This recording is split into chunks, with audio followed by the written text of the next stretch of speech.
वालेकुम, मैं हूं Asad Taimur, tax and corporate lawyer. हमारे टैक्स सीरीज़ का आज पहला लेक्चर है।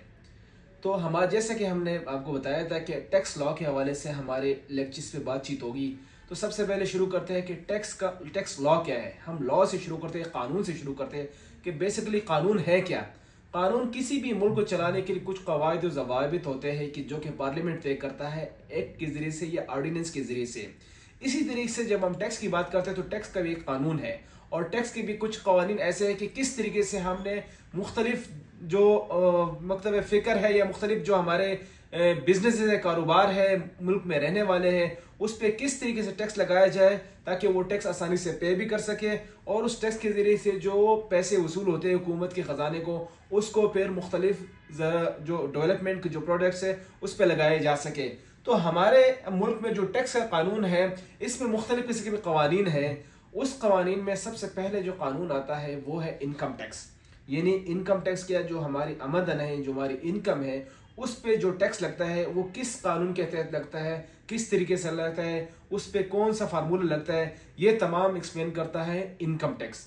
उसके बाद हमारा जो दूसरा कानून आता है, हमारे मुल्क में जो दूसरा कानून है वो है सेल्स टैक्स।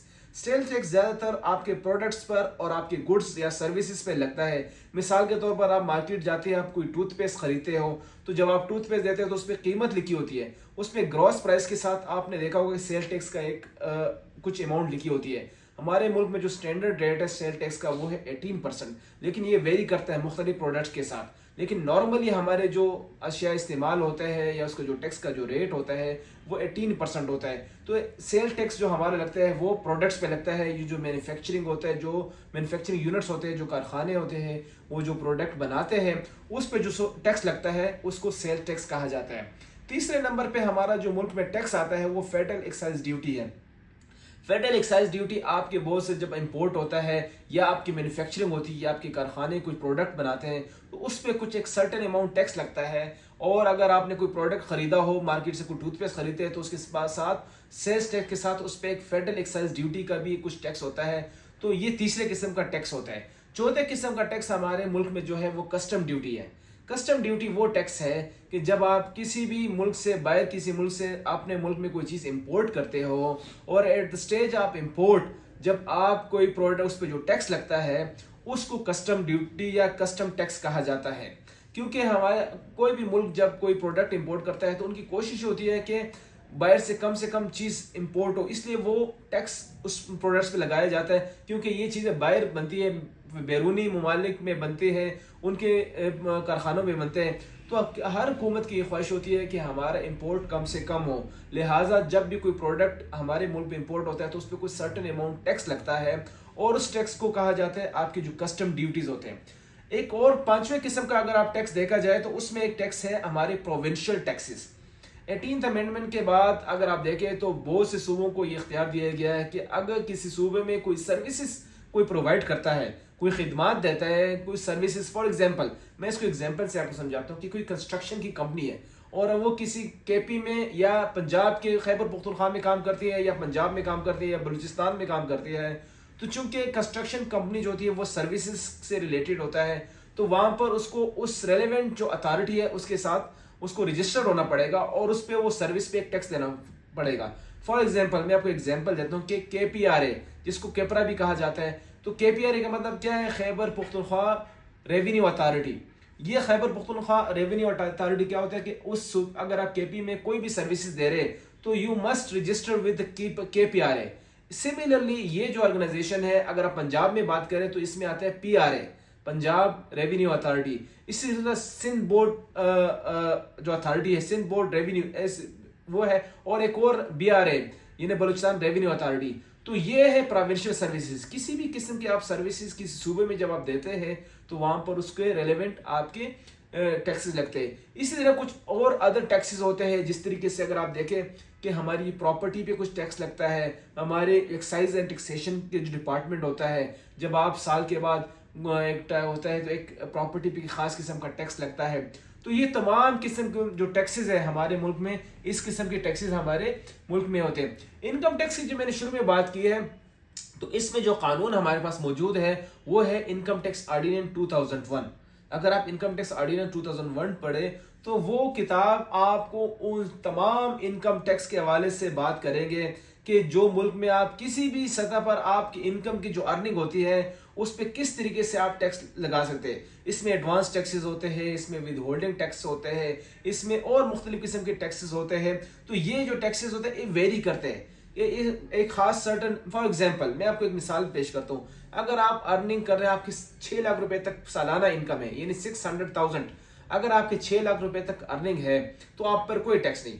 लेकिन 6 लाख से अगर आप इंडिविजुअल है, सैलरीड पर्सन है, या इंडिविजुअल है, या कंपनी है, तो उस पर मुख्तलिफ किस्म के टैक्सेस लगते हैं।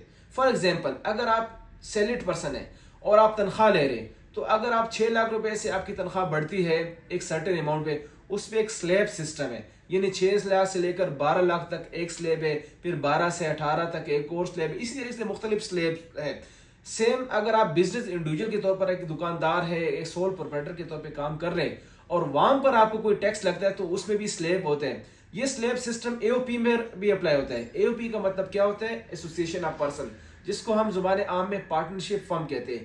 तो सैलरीड पर्सन, बिजनेस इंडिविजुअल और एओपी, इसके लिए हुकूमत जो इनकम टैक्स ऑर्डिनेंस है हमारा 2001, उसमें इनकम टैक्स पे मुख्तलिफ किस्म के स्लैब्स लगे हुए हैं और उस स्लैब्स के मुताबिक आपसे टैक्स डिडक्ट होता है। लेकिन जब बात करते हैं हम कंपनी के, तो कंपनी पे एक फिक्स्ड अमाउंट टैक्स लगता है। फॉर एग्जांपल जो लार्ज कंपनीज हैं उस पर 29% टैक्स लगता है, वो नेट प्रॉफिट पे लगता है। ये ना, आप जब नेट प्रॉफिट कैलकुलेट करते हैं, नेट प्रॉफिट आपकी अकाउंट्स बनते हैं, रेवेन्यू होता है, उसके बाद कॉस्ट ऑफ गुड्स सोल्ड होता है, आपका ग्रॉस प्रॉफिट होता है और आखिर में नेट प्रॉफिट होता है। तो नेट प्रॉफिट पे जो आपका टैक्स लगता है उसका 29% लगता है। लेकिन अगर स्मॉल और मीडियम कंपनी में आप फॉल करते हो तो आप पर ये टैक्स 20% लग जाता है। इस तरह से, जिस तरह मैंने शुरू में अर्ज किया कि सेल टैक्स का जो हमारा है वो 18% है, और इस पे इंपॉर्टेंट कंसेप्ट जो सेल टैक्स में आता है वो इनपुट और आउटपुट का कंसेप्ट आता है।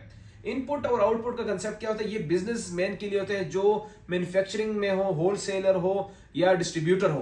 तो इसमें जब ये काम करते हैं तो वहां पे इनपुट आउटपुट का कंसेप्ट आता है। इनपुट क्या होता है कि जब आप परचेज करते हो कोई भी प्रोडक्ट, किसी मैन्युफैक्चरिंग यूनिट से करते हो, होलसेलर से करते हो या डिस्ट्रीब्यूटर से करते हो, तो उस वक्त आपसे एक टैक्स काटा जाता है, वो होता है इनपुट टैक्स। उसको जब परचेज के टाइम जो, इसी तरह से जब वही टैक्स आप दोबारा पे करते हो, आगे सेल करते हो, तो आप पर फिर वो टैक्स लगता है। लेकिन एट द टाइम आप सेल जो टैक्स पे करते हो वो आउटपुट होता है, और ये इनपुट आउटपुट एडजस्टमेंट इसकी हो जाती है। इसके एक मिसाल के जरिए से मैं आपको समझाता हूँ। मिसाल के तौर पर आप एक प्रोडक्ट खरीदते हो मैन्युफैक्चरिंग यूनिट से 100 रुपए का, उस पर 18% टैक्स लग गया। वही चीज आपने आगे 200 रुपए पे बेच दी है, तो 200 रुपए पे जो टैक्स लगेगा वो 36 रुपीज यानी 36 रुपए लगेगा। अब हुकूमत को अपने 36 रुपए जमा करवाने हैं, लेकिन चूंकि आप 18 रुपए पहले जमा करवा चुके एज ए इनपुट, तो अब जब दूसरी दफा आप टैक्स जमा कराएंगे तो आप 36 रुपीज नहीं करेंगे बल्कि 18 रुपए करेंगे, क्योंकि 18 रुपए तो आप कर चुके हैं पहले जमा। तो ये होता है इनपुट आउटपुट, और सेल टैक्स में सबसे ज्यादा इंपॉर्टेंट ये इनपुट आउटपुट का कंसेप्ट ज्यादा होता है। फेडरल एक्साइज ड्यूटी में शुरू में बताया कि ज्यादातर मैन्युफैक्चरिंग और उसमें होता है। कस्टम ड्यूटी की भी बात हो गई, प्रोविंशियल की भी बात हो गई है। इसके अलावा जो मैंने कहा था कि अदर कुछ नोटेबल जो टैक्सेस हैं, जिस तरह मैंने बताया कैपिटल वैल्यू टैक्स है, यानी सीवीटी है, जब प्रॉपर्टी पे लगता है। आपके प्रोफेशनल टैक्स है, ये नहीं आप कोई प्रोफेशनल से उससे ताल्लुक रख रहे हैं, कुछ सर्विसेज दे रहे हैं, तो वहाँ पे भी कुछ टैक्स है। प्रॉपर्टी टैक्स है, और एडवांस टैक्स भी पार्ट ऑफ इनकम टैक्स है, तो इसलिए एक सेपरेट पार्ट तो नहीं है, लेकिन आप कह सकते हैं इस तरीके से। इसी तरीके से अगर आप टैक्स एडमिनिस्ट्रेशन की बात करते हैं, तो हमारे मुल्क में जो टैक्स एडमिनिस्ट्रेशन जो उसको निज़ाम कर रहे हैं वो FBR करता है, यानी federal bureau of revenue, federal board of revenue. Federal board of revenue जो है वो आप इसको सारे सिस्टम को संभालता है, कंट्रोल करता है, और टैक्स कलेक्शन अथॉरिटी है। Types of tax in Pakistan में मुख्तलिफ किस्म के टैक्सेस है। यानी अगर आप देखे जाए कि पाकिस्तान में ज़्यादा, ये तो हमने पहले कैटेगरीज बता दी है कि ये, लेकिन मेजर इसमें जो एक और बड़ी कैटेगरी है वो 2 कैटेगरीज है। हम पे मुख्तलिफ किस्म की जो टैक्स एप्लीकेशन की बात करता हूँ, जब हम पर टैक्स अप्लाई होता है तो हम पर टैक्स किस तरीके से अप्लाई होता है, तो इसमें एक डायरेक्ट टैक्स होता है और एक इनडायरेक्ट टैक्स होता है। डायरेक्ट टैक्स वो होता है कि जो डायरेक्ट हमारे आमदनी पे टैक्स लगता है, जब हम कोई अर्न करते हैं और उस पे जो टैक्स लगता है हुकूमत को हम पे करते हैं by the end of the year, उसको डायरेक्ट टैक्स कहा जाता है। लेकिन जैसे ही उस पर वो इनडायरेक्ट टैक्स का मतलब ये होता है कि जो टैक्स हमारे डायरेक्ट आमदनी पे तो नहीं लगता, लेकिन वो उस जगह पे लगता है कि जिस जो प्रोडक्ट में की सूरत में हम देते हैं। फॉर एग्जाम्पल, जब हम कोई प्रोडक्ट खरीदते हैं और उस प्रोडक्ट के मद में हम कोई टैक्स पे करते हैं, तो वो जो टैक्स होते हैं वो हमारे आमदन पे तो डायरेक्ट नहीं लगा होता, लेकिन हम at the time of purchase जब कोई प्रोडक्ट खरीदते हैं उस वक्त जो टैक्स पे कर रहे होते हैं तो उसको इनडायरेक्ट टैक्स कहा जाता है।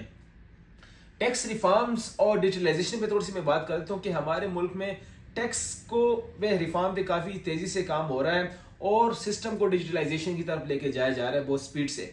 अगर आप देखें तो इस वक्त टैक्स मुकम्मल तौर पर डिजिटलाइज हो चुका है और सारा आपका जो सिस्टम है वो आपके लैपटॉप, कंप्यूटर, इंटरनेट के जरिए से आपको कंट्रोल कर सकते हैं। यानी अगर आप रिटर्न्स फाइल करते हैं वो भी ऑनलाइन आपके लैपटॉप और इंटरनेट के जरिए से होते हैं, वो मैनुअल रिटर्न फाइल करना खत्म हो गया।